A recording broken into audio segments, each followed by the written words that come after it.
శంకర్ ని చీట్ చేస్తావా? సరుకు పట్టుకెళ్ళి 15 రోజులు అయింది, కనిపించడం మానేశాం.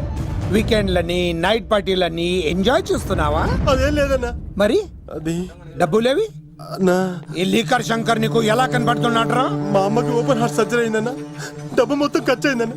2 రోజులు టైం అన్నా. బాబ్జీ, మనం చేసే వ్యాపారం ఆరోగ్యం పాడు చేసేదే కానీ బాగు చేసేది కాదరా.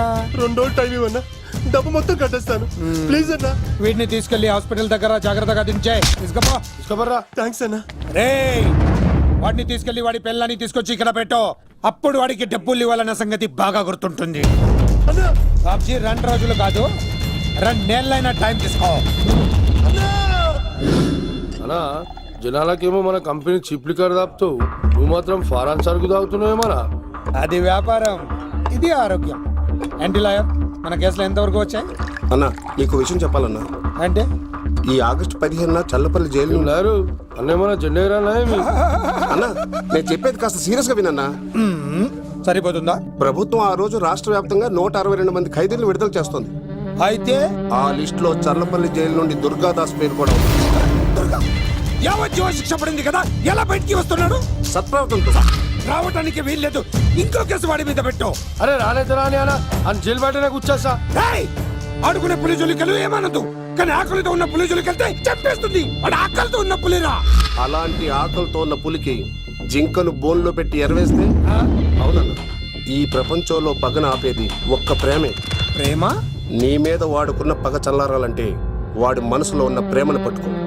అప్పుడే నీ ప్రాణాలు పోకుండా ఉంటాయి. ప్రేమ?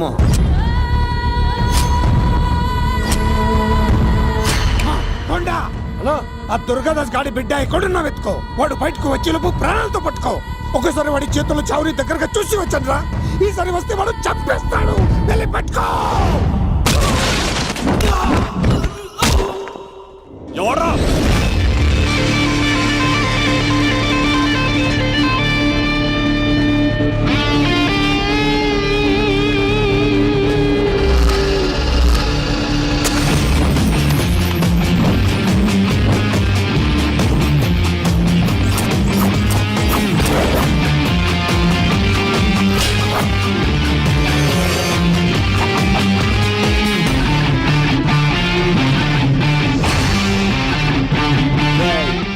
పాండో వడ్రా ఇక్కడ చిందేయాలంటే చిరంజీవి, డైలాగ్ చెప్పాలంటే ఎన్టీఆర్, ఫైట్ చేయాలంటే ప్రభాస్, తుమ్ము లేపాలంటే కత్తిసీనో. ఒరే దూరదర్శన్, విత్ వెపన్స్ తో వచ్చా, కొడేసుకున్నా రండ్రా. అబ్బో, ఇది కొంచెం తేడా కానీ మనం ఇక్కడ ఉంటే ఏం చెప్ప.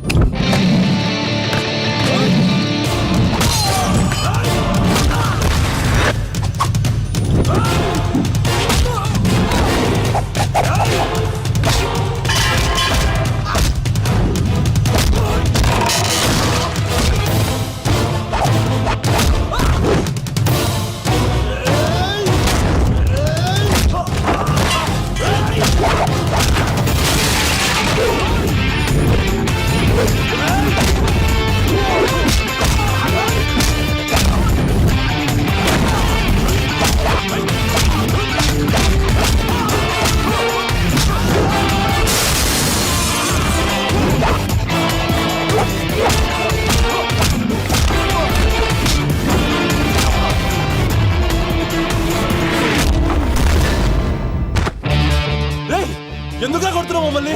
రేయ్, నీ కాలేజీలో చదివే స్వప్నం మీద యాసిడ్ పోస్తానన్నావంట. స్వప్నం పంపించిందా? మీరు ఇలా అమ్మాయిల మీద యాసిడ్లు పోస్తూ, కత్తులతో నరికేస్తూ, గొంతులు కోసేస్తా ఉంటే అమ్మాయిలందరూ ఎలా రోడ్ల మీదకి వచ్చేది? నీ వల్ల అందమైన అమ్మాయిలందరూ మొహానికి గుడ్డలు కట్టుకొని అమ్మా బబులతో తిరుగుతా ఉంటే మేమందరం ఎలారా బీటేసుకునేది? పిచ్చెక్కి పోతుందిరా యూత్ అంతా. తెలుసా? అన్న దాదా, నా ఎమ్మెల్యే, తాత మంత్రి అని కంత్రి డైలాగ్ లేస్తే ఇంకో 4 ఎక్స్ట్రా పడిపోతాయి.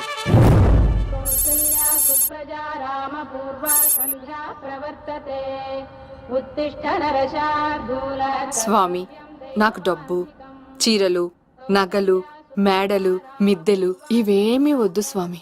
నాకు మా ఆయనకి మధ్యలో మా తమ్ముడు పొగ పెట్టేస్తున్నాడు. పెంట మీదే అన్ని తీసుకొచ్చి ఇంటి మీద వేస్తున్నాడు స్వామి. వాణ్ణి ఎలాగైనా సరే మా కొంపలోంచి బయటికి పంపించే శ్రీనివాస. అలా చేస్తే నీ 7 కొండలు 7 సార్లు నడిచొస్తాను శ్రీనివాస.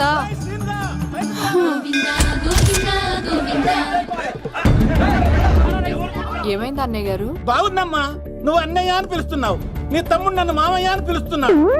ఏ వరుస కన్ఫర్మ్ చేసుకోమంటావమ్మా? క్షమించండి అన్నయ్య గారు. క్షమించడాలు మన్నించడాలు లేవమ్మా, బయటకు రమ్మన్నా విధవని. మీరేమనుకోకండి. పిలిచారా ప్రెసిడెంట్ గారు? ఏంటి కాలనీ అంతా మా కొమ్మ మీదకి వచ్చారు? చందాల కోసమా? ఏమే ఓ 10 రూపాయలు పడే. ఏమండి శిలాపలకం మీద నా పేరు కూడా చెక్కించండి. గ్యాప్ ఉంటే మా బామ్మర్ది పేరు కూడా చెక్కించండి. మేము వచ్చింది చందాలెత్తావరా, నీ బామ్మర్దిని చంపడానికి. ఏం చేశాడండి మావాడు? మా అమ్మాయికి లవ్ లెటర్ ఇచ్చాడు.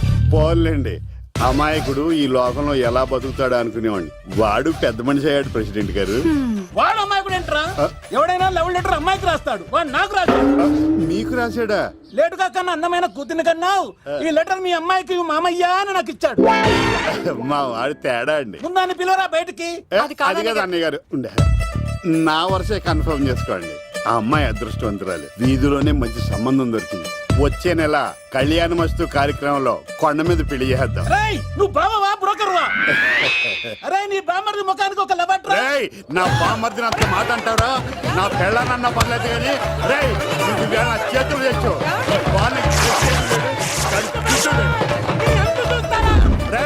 తెలిసిన కుర్రాడు మోటార్ బైక్ మీద లిఫ్ట్ ఇస్తానంటే మీ కూతురు ఎక్కించరా? ఆటోడికి డబ్బులు ఇచ్చి మరీ ఎక్కిస్తారు. ఎలాగిచ్చాను అటాక్? చిచ్చి సిగ్గులేని జన్మ. నీ జన్మ గురించి నువ్వెందుకే తిట్టుకుంటా? చిచ్చి నడి రోడ్డు మీద పరువు తీసేస్తాడు. తల్లి లేని పిల్లోడు కదా అని పెంచితే ఇంత క్షోభ పెడతాడా? తండ్రి అలా తయారయ్యాడు, వీడు ఇలా తయారయ్యాడు, మీరు ఇలా తయారయ్యారు. ఇదిగో ఇప్పుడే చెప్తున్నారు, ఈ రోజు నుంచి వాడి ఇంట్లో ఉండడానికి వీల్లేదు. నీ నిర్ణయం ఇదే అయితే నేను నా బామ్మర్ది పుట్టింటికి వెళ్ళిపోతాను. ఆగండి, మీరు ఎక్కడికి వెళ్తున్నారు? పదండి ఇంట్లోకి. మరి నా బామ్మర్ది? ఇద్దరు కలిసి తగలడండి. బావా ఆ కూర లేదు కదా, బీరేసేద్దంతా. వెయ్యను. ఎందుకు అక్కేమని తిట్టిందా? నువ్వే చూడు. చంపేస్తాను బావాడిని. నువ్వు జైలుకి వెళ్తే బతకలేను. ఫోన్లే మర్యాద కొట్టా లెటర్ అడిగిస్తే ఆడు కూతురికి ఇవ్వకుండా ఇంటి మీదకి వస్తాడా? చచ్చిపోయాడు బావా నా చేతిలో. అంటే ఈ వావరక్షణ అంతా నా గురించి కాదా? చంపేస్తాను బావా. వద్దు వద్దు, ఆడికన్నా ముందు నన్ను చంపరా. బావా వాడు ఏమన్నాడు తెలుసా? నువ్వు బావవా బ్రోకర్వా? అయినా నేను బాధపడలేదు. అరే నీ బామ్మర్ది ఓ ముఖానికి. లవ్వ అన్నాడు, నా పరువు మొత్తం పోయింది. మరి ఇప్పుడు ఏం చేద్దాం? బామ్మర్ది, ఈ బావ కోసం చిన్న పని చేస్తావా? చెప్పు బావా, ఏం చేయమంటావు? వాడి కూతురి కంటే అందగత్తెని నువ్వు ప్రేమించి పెళ్లి చేసుకుని తీసుకురావాలి. ఎక్కడైతే నా పరువు పోయిందో, ఏ కాలనీ వాళ్ళ దగ్గర నన్ను నా బామ్మర్దిని చీకొట్టాడో,